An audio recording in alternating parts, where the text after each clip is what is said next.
বিদ্যুৎ সংকটটা খুব তাড়াতাড়ি সমাধান না করলে মান সম্মান ইজ্জত নিয়ে এলাকায় থাকা যাবে না। প্রবাসীরা আজ পাসপোর্টের জন্য দিশেহারা হয়ে গিয়েছে, দেশে আসলে আইডি কার্ড হচ্ছে না। এইখানে যারা মন্ত্রণালয়ে বসে আছেন, আমি কি তাদেরকে জিজ্ঞাসা করতে চাই, তাদের প্রতি কি আপনাদের চোখ কি একটু পড়ে না, মায়া কি একটু হয় না, তাদের জন্য কি একটু দয়া হয় না? আমি চাই এই সংসদ থেকে, এই জাতীয় অধিবেশন থেকে আমি বলতে চাই, এই বাজেট অধিবেশন থেকে বলতে চাই, প্রবাসীদের এই সমস্যাগুলো যত দ্রুত সম্ভব মাননীয় স্পিকার সমাধান যেন এই সংসদ থেকে করা হয়, এটা আপনার কাছে আমার অনুরোধ থাকবে। মাননীয় স্পিকার, এলাকায় কারেন্ট না থাকলেও আমাকে ফোন দিয়ে বলে এমপি সাহেব কারেন্ট নাই কেন, কি যে এক ঝামেলায় আছি এটা আপনাকে বুঝাইতে পারবো না। এই এলাকায় মনে করেন দুইজন মারামারি করে রাতের 3টা বাজে। মাননীয় স্পিকার, আপনি একদিন বক্তব্য দিতে গিয়ে পিছনের ইতিহাস টানছিলেন এবং সেই ইতিহাস টানতে গিয়ে আমার বংশের মহান পুরুষ হাজী শরিয়াতুল্লাহর ফরাইজি আন্দোলনের কথা আপনি স্মরণ করেছিলেন। সেই বক্তব্যে আমি শুনেছিলাম। আমি সেই বংশের একজন সন্তান, যারা দেশের জন্যে, এই ভারতবর্ষের জন্যে ব্রিটিশ বিরোধী আন্দোলন করেছিল। যেই সম্মানটুকু এই দেশের, এই বংশের পাওয়ার কথা ছিল এই দেশ থেকে, আপনি একজন মহান মুক্তিযোদ্ধা। হয়তো এখানে আরও অনেকে আছেন যারা ক্লাস 7-এ হাজী শরিয়াতুল্লাহর ইতিহাস পড়েছে, যারা 8-এ হাজী শরিয়াতুল্লাহর ইতিহাস পড়েছে, যারা ইন্টারমিডিয়েটে বই পুস্তকে হাজী শরিয়াতুল্লাহর ইতিহাস পড়েছে।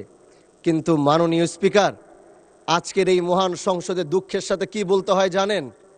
সেই 17 বছরে যে ইতিহাস এদেশের মানুষদেরকে জাগ্রত করত, যে ইতিহাস এই দেশের যুবকদেরকে জাগ্রত করত, যেই হাজী শরিয়াতুল্লাহ তিতুমিদের ইতিহাস এদেশের প্রত্যেকটা মানুষদেরকে দেশপ্রেম শিখাতো, 17 বছরে আমরা দেখেছি সেই ইতিহাসগুলো কাটতে কাটতে আজকে বই পুস্তকে হাজী শরিয়াতুল্লাহ, শাহজালাল, শাহপুরানের তিতুমিরের ইতিহাস খুঁজে পাওয়া যায় না। আমি মাননীয় স্পিকার, আমি এই জাতীয় মহান সংসদ থেকে বলতে চাই, যাদের মাধ্যমে আমাদের ভিতরে স্পিড এসেছে, আমাদের ভিতরে দেশপ্রেম এসেছে, তাদের ইতিহাসগুলো যেন আবার আগামীর পাঠ্যপুস্তকে, আমি আগামীর পাঠ্যপুস্তকে যেন আবার তাদের ইতিহাসগুলো আবার যেন ফেরত আনা হয় এবং আমার দেশের প্রজন্মরা সেটার থেকে সেই ইতিহাস পড়ে দেশপ্রেম যেন আবার তারা জাগ্রত করতে পারে। মাননীয় স্পিকার, আজ এই মহান সংসদে দাঁড়িয়েছি, আমাদেরকে মানুষ ভোট দিয়েছে অনেক ভালোবেসে। প্রবাস থেকে ছেলেরা বলেছে ভোট কিন্তু দিতে হবে তাকে, তারা না হলে টাকা কিন্তু পাঠাবো না, বাবা মারে বলছে, কারণ আমাদেরকে ভালোবেসে। আমাদের কাছে টাকা পয়সা ছিল না, কিন্তু তারা কষ্ট করেছে এই প্রবাসী। আমি একজন ব্যক্তি এই সংসদে, যে আমি পোস্টাল ব্যালটে এসে আমি শেষ সময় পাশ করেছি, ফেয়ার নির্বাচন হয়েছিল। আর সেই প্রবাসীরা ফোন দিয়ে তাদের দুঃখের কথা আমাকে বলে, তাদের সেই কষ্টের কথা যখন শুনি এই জাতীয় সংসদ থেকে, তখন আমার ইচ্ছে হয় আমি আমার সেই প্রবাসী ভাইদেরকে নিয়ে কিছু বলি, যারা তাদের জীবনের, যারা এক একজন ফ্রিডম ফাইটার হয়ে দেশের জন্য কষ্ট করছে, যারা নিজের স্ত্রী, পুত্র, সন্তান, বাবা মাদেরকে রেখে যারা কষ্ট করছে। আজকে প্রবাসীরা যখন বাংলাদেশে আসে, এই জাতীয় সংসদে 1 থেকে 1.5 ঘন্টা তাদেরকে নিয়ে আলোচনা হয়েছে, কিন্তু সে আলোচনার প্রতিফলন কি হয়েছে সেটা আজও এখনো দেখলাম না, জানলাম না। কিন্তু আমরা জানতে চাই, আমরা ফ্রিডম ফাইটারদের পক্ষে কথা বলতে চাই, যারা দেশের পক্ষে লড়ছে, না খেয়ে লড়ছে, ঘাম দিচ্ছে, কষ্ট করছে। এত কষ্ট করার পরেও আমার এয়ারপোর্টে এসে তারা প্রশাসনের হাতে তাদেরকে বেইজ্জতি করা হয়, তারা অধিকার নিয়ে কথা বলতে পারে না। প্রবাসীরা আজ পাসপোর্টের জন্য দিশেহারা হয়ে গিয়েছে, দেশে আসলে আইডি কার্ড হচ্ছে না। এইখানে যারা মন্ত্রণালয়ে বসে আছেন, আমি কি তাদেরকে জিজ্ঞাসা করতে চাই, তাদের প্রতি কি আপনাদের চোখ কি একটু পড়ে না, মায়া কি একটু হয় না, তাদের জন্য কি একটু দয়া হয় না?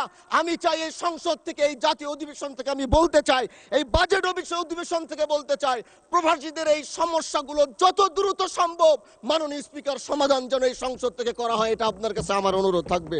মাননীয় স্পিকার, এলাকায় কারেন্ট না থাকলেও আমাকে ফোন দিয়ে বলে এমপি সাহেব কারেন্ট নাই কেন, কি যে এক ঝামেলায় আছি এটা আপনাকে বুঝাইতে পারবো না। এই এলাকায় মনে করেন দুইজন মারামারি করে রাতের 3টা বাজে। মাননীয় সদস্য, আপনাকে আরো 1 মিনিট সময় বাড়িয়ে দেওয়া হলো। মাননীয় স্পিকার, বাজেট নিয়ে এখানে সবাই কথা বলেছে, এজন্য আমি আর বাজেট নিয়ে বেশি কথা বলতে চাই না, কারণ আমাদের মন্ত্রী মহোদয় চমৎকার সুন্দর বাজেট উপস্থাপন করেছে। আমি শুধু এতটুকু বলতে চাই, এই বাজেটটা যেন টিকসই হয়, এই বাজেট থেকে যেন কোনো দুর্নীতি না হয়। সরকার চেষ্টা করছে, যখন তারা চেষ্টা করছে আমাদের দ্বারা যতটুকু সম্ভব আমরা সেটা সহযোগিতা করার জন্য প্রস্তুত আছি। যেই কথাটি বলছিলাম, মাননীয় স্পিকার বিদ্যুৎ না থাকলে ফোন দেয়, আমাদের এলাকায় বিদ্যুৎ নাই, এমপি সাহেবকে ফোন দেন। আমার কি দোষ? আমার হাতে কি বিদ্যুৎ আছে? আমি কিভাবে এলাকার মানুষকে বুঝাবো? মাননীয় স্পিকার বলেন আপনি। বিদ্যুৎ মন্ত্রীকে অনেকদিন যাবত দেখছি না, আজকে যদি তিনি থাকতেন তাহলে হয়তো আমি তাকে জিনিসটা বুঝাতে পারতাম। এই বিদ্যুৎ সংকটটা খুব তাড়াতাড়ি সমাধান না করলে মান সম্মান ইজ্জত নিয়ে এলাকায় থাকা যাবে না মাননীয় স্পিকার। এজন্য আপনাকে ধন্যবাদ। আমার সময় শেষ, কথা অনেক ছিল, বলতে চাইছি পারি নাই। আবার কখনো দেখা হবে। বাংলাদেশ জিন্দাবাদ।